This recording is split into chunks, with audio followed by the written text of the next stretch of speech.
thing. I was going to ask you, do you ever have imposter syndrome, especially in your early days?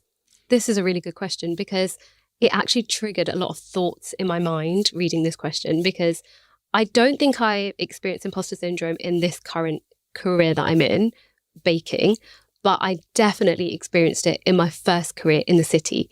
So before I was baking, I had a career in the city, working in a very kind of male-dominated, middle-class, very not ethnically diverse environment.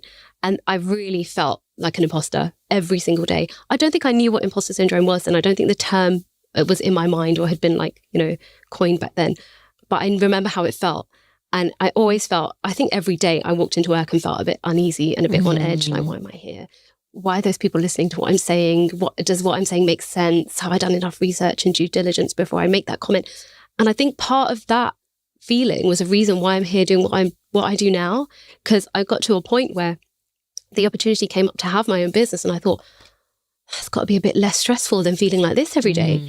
And it almost pushed me into it. Thankfully, it did, because I'm so grateful for where I am today. But I definitely felt it back then, 100%. And one of the only things I regret in life is that I didn't push myself to overcome that back then. Yeah. Yeah. And I think we all live and we learn. And especially when we're younger, though. Yeah. I think as you age, not that we're that old. I think we're both in our 30s. I'm on the dangerous end of 30, but yeah, anyway.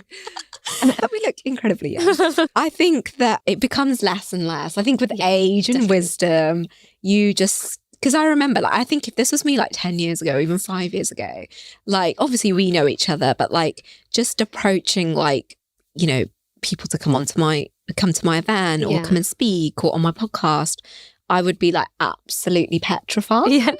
But now what I've realized is everyone's a human being. Yep.